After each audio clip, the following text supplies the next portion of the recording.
चांदवड देवळा विधानसभा निवडणूक 2024 महाविकास आघाडीचे अधिकृत उमेदवार शिरीष कुमार कोतवाल यांनी आज देवळा तालुक्यातील लोहनेर गटातील गावांमध्ये झंझावात प्रचार दौरा केला। यावेळी ठिकठिकाणी शिरीष भाऊ कोतवाल यांचे फटाक्यांच्या आतिषबाजी करत स्वागत करण्यात आले। तसेच यावेळी मान्यवरांनी लोकशाही टिकवायची असेल तर महाविकास आघाडीचे उमेदवार शिरीष भाऊ कोतवाल यांना प्रचंड मतांनी विजयी करा असे आवाहन केले आहे।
प्रश्न असू द्यात, इथल्या शेतकऱ्यांचा द्राक्षाचा प्रश्न असू द्यात, त्या विधान भवनामध्ये जर गाजवायचं असेल तर मला वाटतं त्यासाठी आपल्याला शिरीष कुमार कोतवालांशिवाय दुसरा पर्याय नाही। या ठिकाणी मला स्पष्ट बोलावं असं वाटतं। मला माहिती आहे की या माणसाला जर विधान भवनामध्ये पाठवलं तर त्या ठिकाणी आपल्या कांद्याचा प्रश्न ठिकाणी मांडू शकणार आहेत। ज्या वेळेस तुम्ही त्यांना आमदार म्हणून अपक्ष आमदार म्हणून दिलं असेल किंवा पक्षाचा आमदार म्हणून दिलं असेल तेव्हा सर्वप्रथम त्यांनी कांद्याचे भाव त्या ठिकाणी आपण बघितले असतील। त्या ठिकाणी मला वाटतं की त्या विधान भवनामध्ये कुठला आमदार आजपर्यंत कांद्याच्या माळा गळ्यामध्ये घालून त्या विधान भवनामध्ये गेला नसेल। एकमेव शिरीष कुमारजी कोतवाल साहेब आहेत त्या ठिकाणी कांद्याच्या माळा घालून तिथे गेले होते। आपल्याला आपल्या नेत्याचा अभिमान असला पाहिजे। आम्हाला कित्येक जण विचारतात की तुमच्या नेत्याचा तुम्हाला का अभिमान आहे, तर आमच्या नेत्याचा आम्हाला का अभिमान माहितीये। सन्माननीय शिरीष कुमारजी कोतवाल साहेब आजपर्यंत कोणापुढे झुकले नाहीत, वाकले नाहीत। आजपर्यंत शिरीष कुमारजी कोतवालांचा स्वाभिमान हा ताईट आहे, परंतु ते सर्वसामान्य जनतेसाठी तुम्ही त्यांचं कार्य आहे। मला वाटतं की येणाऱ्या 20 तारखेला आपण सर्वांनी 3 नंबरचं बटन आहे पंजा या निशाणी समोर बटन दाबून त्यांना प्रचंड मतांनी विजय करावं हीच इच्छा तुमच्या सर्वांकडून व्यक्त करतो। थांबतो। ग्रामस्थांना बऱ्यापैकी समोरचे जे उमेदवार आहेत काही दिवस आमदार होते, अर्धे आमदार कमी ठेकेदार जास्त होते। मित्रांनो आता त्यांचं प्लॅनिंग चाललेलं आहे। प्रत्येक गावागावामध्ये दहशत निर्माण करणे, कोणी स्टेटस ठेवलं तर त्याला उचलून नेणे, त्याला दमबाजी करणे। परंतु आपण एक लक्षात घेतलं पाहिजे, आपल्या गावातील एखादा तरुण कार्यकर्ता असेल त्याला मत मांडण्याचा अधिकार आहे। त्याच्या मत मांडण्याच्या अधिकारावर जर कोणी तालुक्यावरून दहशत निर्माण करत असेल उद्या तुमची सुद्धा वेळ येणार आहे। ही साधी सोपी गोष्ट नाही। कोणीतरी यायचं, इथल्या एखाद्या बगल बच्च्याने त्यांना फोन करायचा आणि त्यांनी इथं गावात यायचं, हे योग्य नाही। मित्रांनो आता बऱ्यापैकी बापूसाहेब त्यांचं प्लॅनिंग चाललंय बोगस मतदान।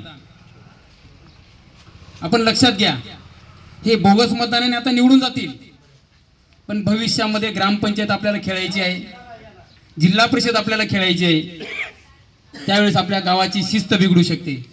म्हणून कृपा करून आपल्याला विनंती करतो, कोणत्याही पक्षाचा असो प्रत्येकाला मत मागण्याचा अधिकार आहे, मतदान करण्याचा अधिकार आहे, पण तो लोकशाही मार्गाने।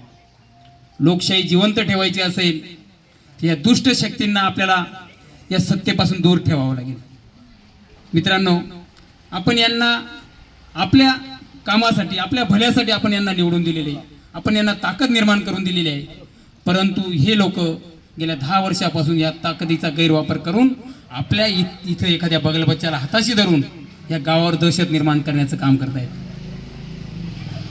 बापूसाहेब आता एक 2-3 दिवसापूर्वी अशी चर्चा ऐकली, आमदार साहेबांनी सांगतो आता काहीतरी देवळ्यामध्ये पार्किंगचा ठेका काढणार आहेत. खेड्यावरची जी मंडळी येते देवळ्यामध्ये, असं मी ऐकलं एका हॉटेलवर काहीतरी वादावाद झाली तरुण पोरांची. खड्या रोडचा पोरगा होता, तो म्हणे मला आता असे सांगायचे, इकडला एरिया तुले, तिकडला एरिया माले, इकडली पार्किंग माले, अशी परिस्थिती आहे. म्हणजे तुम्ही जर खेड्यावर देवळ्याला आले, तहसीलमध्ये आले, कशाला आले, तर तुम्हाला 20 रुपयाची पावती मोटरसायकल लावायची फाडावी लागणार आहे. ही परिस्थिती देवळ्यामध्ये होणार आहे. मित्रांनो बघा, म्हणून विचार करा, अतिशय बारीक विचार करा. भविष्यामध्ये काही करा, हरकत नाही, परंतु ह्या दुष्ट शक्तींना जर आता आपण थांबवलं नाही तर आपण पारतंत्र्यात गेल्याशिवाय राहणार नाही, एवढं लक्षात घ्या. म्हणून मी आपल्या सर्वांना विनंती करतो, आपले आदर्श व्यक्ती अभिनंदन करते. आता दहशत कशी आहे तालुक्याभर, आणि मी प्रॉपर देवळ्यात राहते, याचं वर्णन या ठिकाणी केलं गेलेलं आहे. परंतु या दहशतवाद्याच्या विरोधात ज्यांनी दंड थोपटले आणि सांगितलं मी ही दहशत मोडून काढतो, असे हे शिरीष भाऊ कोतवाल हे आजच आमदार झालेले आहेत असं मी म्हणेन. आता दहशत कशी आहे, आता या ठिकाणी गोटूने सांगितलेलं आहे की पूर्णपणे लोकशाही मार्गाने आमची ग्रामपंचायत चालत होती. मी प्राध्यापिका निलिमा आहेर, मी राहणारी देवळा, आणि ग्रामपंचायतवर सतत 20 वर्ष मी कारभार केलेला आहे. पंचायत समिती सदस्यही होती, तुम्ही मला सगळे ओळखतात. आणि या ठिकाणी बरंचसं माझं नातं होत आहे. शंकरराव सावंत घ्या, परत आणखीन दगाजी मामा आहिरे, दगाबागा आहिरे, परत आणखीन अभिमान आहिरे, ही सगळी मंडळी या ठिकाणी दिसत नाही. त्यांना निरोप पाठवा की ही जी लढाई आहे, हे जे इलेक्शन आहे, ते दुष्ट शक्तीच्या विरोधात आपली ही लढाई आहे. सगळ्या नात्या गोत्यांना मी विनंती करते, सगळे तुम्ही एक व्हा. रात्र ही वैऱ्याची आहे. जर केंद्राचा विचार केला तर ह्या राज्यात महिला सुरक्षित नाही, परत आणखीन शेतकरी सुरक्षित नाही, शेतकरी समाधानी नाही, शैक्षणिक व्यवस्था कोलमडलेली आहे, असे असंख्य प्रश्न आहेत. आणि ह्या असंख्य प्रश्नांना जर आपल्याला गाडायचं असेल, समस्या सोडवायच्या असतील, तरी आपले महाविकास आघाडीचे जे उमेदवार आहेत शिरीष भाऊ कोतवाल यांना आपण प्रचंड मतांनी निवडून देऊ आणि आपल्या समस्यांना वाचा फोडण्यासाठी त्यांना त्या ठिकाणी पाठवू. जास्त काही बोलत नाही, कारण वास्तुशांती प्रसंगीच लंका दहन लावणं उचित ठरत नाही. म्हणून मी त्यांना शुभेच्छा देते. तुम्हाला मी परत आणखीन हात जोडून विनंती करते, जरी माझं मामाचं गाव असेल, मामा असतील या ठिकाणी, परंतु सगळ्यांना सांगते, अभी नाही तो कभी नाही, या ठिकाणी सगळ्यांनी जागृत राहा. कारण अशी वेळ येते, मदारी येतात, गारुडी येतात आणि ते काय करतात, मातीचा रुपया बनवतात आणि खेळ संपला की परत तुमच्या समोर झोळी पसरवतात आणि सांगतात आम्हाला पैसे द्या. तर तुम्ही जागृत राहा, एवढी मी तुम्हाला विनंती करते. पंजा या निशाणीवर तुम्ही 20 तारखेला शिक्का मारणार अशी अपेक्षा व्यक्त. पाठीशी राहावं हे देखील सांगतो. विषय असा आहे की तुम्ही नदीच्या शेजारची गावं आहेत आणि या नदीच्या शेजारची गावं, माझी हात जोडून विनंती आहे की जे वाळू माफिया आहे त्यांना वेळेत जर आज रोखलं नाही तर ही नदी उजाड झाल्याशिवाय राहणार नाही. ही वाळू माफिया वेळीच रोका आणि वाळू माफियांना इतक्या दिवस आशीर्वाद देणारे हे देखील रोका, हे मी तुम्हाला सांगतोय खऱ्या अर्थानं. खरंय खोटे बंधूंनो, तुम्हाला शब्द देतो, येणाऱ्या विधानसभेच्या निवडणुकीत आपल्या लाभात जर निकाल लागला, मला कल्पना आहे गेट काढायला फार तुम्हाला त्रास होतो, लोक त्या ठिकाणी पडतात, त्या ठिकाणी चॅनलचे गेट करून खालवर करायची व्यवस्था करून देतो, तुमची अडचण दूर करतो, हा शब्द देखील मी तुम्हाला देतो. गेल्या 8-10 वर्षापासून वसंतदादा सहकारी साखर कारखाना बंद आहे.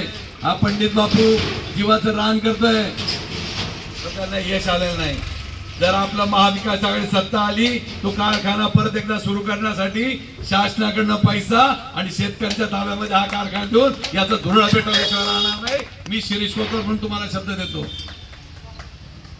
बऱ्याच गोष्टी सांगण्यासारख्या, बोलण्यासारख्या आहे, बऱ्याच गोष्टी आहे. तुम्हाला हा, या नदीवर एक पूल देखील तुम्हाला हवा आहे, ब्राह्मणगावकडे जाणारा. 10 वर्ष तुम्हाला आश्वासनं दिली, टेंडर निघालं म्हणे, आणि रुपयाची तरतूद जर पाहिली ना, टेंडरचं काम काय ते 2-4 कोटीचं, आणि त्याच्यावर तरतूद 2-4 लाखाची. ही शुद्ध धुळपेक आहे. हे देखील सांगतो, काम निवडून आल्यानंतर ते काम देखील मी तुमचं करून देतो. तुमची कनेक्टिव्हिटी इथून लवकर वाढेल. जे आता टेंडर काढलंय ना, त्यांना विचारा ते काम केवढ्याचं आणि सरकारने ते काम करण्यासाठी पैसे किती धरले. त्यांनी जर दाखवले संपूर्ण 100% रक्कम आहे, तर मी आज देखील निवडणुकीत थांबायला तयार आहे. पण त्याच्यात तरतूद नाही ना, तरतूद नाही. कामाचा ठेका 15 कोटीचा आणि तरतूद 2-4 लाखाचा असेल तर ते काम पूर्ण व्हायला किती दिवस लागतील? तुम्ही इथं तरुण उभे, तुम्हाला माहिती आहे काय परिस्थिती असते. एखादं काम मंजूर झाल्यानंतर त्यासाठी जी तरतूद करावी लागते ना, ती तरतूद नामात्र आहे, नामात्र. आणि तेव्हा काही काही तो पूल मंजूर केला पण तरतूद नाही त्याच्यावर. अशा पद्धतीने झालं ना तर 10-5 वर्ष देखील तो ठेवा आणि नंतर मताचा अर्ज करताना त्या ठिकाणी बटन दाबा. तुमचा हात कधी 3चा 24ची जी विधानसभा निवडणूक आलेली आहे त्या निमित्तानं इथं महाविकास आघाडीचे उमेदवार शिरीष भाऊ इथं उपस्थित झालेले आहे. भाऊ, हा जो आमचा रस्ता आहे तो रस्त्याचं जो आणखी वाढीव झाला, तो त्याचं रुंदीकरण झालं तर 100% इथला दळणवळण वाढीस लागून आमच्या गावास 100% व्यापारी तो वाढेल. आपल्या इथलं प्रमुख पीक हे कांदा आहे. आज निफाडमध्ये चितेगावला संशोधन केंद्र आहे, त्या संशोधन केंद्राची जो उपशाखा उमराणा येथे मोठ्या प्रमाणात कृषी विभागाची जमीन आहे. जर तिथं झालं तर चांगल्या प्रतीचं बियाणं माझ्या शेतकऱ्याला उपलब्ध होईल. भाऊ, इथं जो तळवाड्याला कालवा पाणी पुरवठा करणारा मालेगावचा धरण डॅम होतं, त्याचं विस्तारीकरण झालं आणि चनकापूर मधून येणारं महिन्याचं पाणी भाऊ 3 महिन्याला चालू झालं. आणि हा माझा गिरणा काठ, त्यामुळे जे मध्ये गॅप होतो, जर खरोखर दुष्काळ पडला तर माझ्या वासोळमध्ये पिकणारा कांदा गळून जाऊ शकतो. जर भाऊ इथं 28% जे पाणी आरक्षित व्हायचं राहिलेलं आहे पुनर्मधून, त्यातलं काही पाणी आरक्षित होऊन जर माझ्या गिरणा नदीवर पाणी वाटप सोसायट्या तयार झाल्या तर 100% माझं एक ग्रीन कॉरिडॉर जे आहे ते आणखी यशस्वी होईल. या मागण्या मी तुम्हाला या माध्यमातून करतो. इथं जवळच असलेला सहकारी साखर कारखाना जो बंद पडलेल्या अवस्थेत आहे, त्याच्यासाठी खरोखर प्रयत्न करणं गरजेचं आहे. इथून मोठ्या प्रमाणात कांद्याचं एक्सपोर्टेशन करण्यासाठी जर तिथं एखादं एक्सपोर्ट हाऊस सहकारच्या माध्यमातून उपलब्ध केलं तर खरोखरच ते योग्य होईल. या मागण्या मी माझ्या गावाच्या वतीने, माझ्या सर्वांच्या वतीनं ठेवतो आणि तुम्हाला इथून. उत्तर महाराष्ट्र न्यूज नेटवर्कसाठी धनंजय पाटील, चांदवड.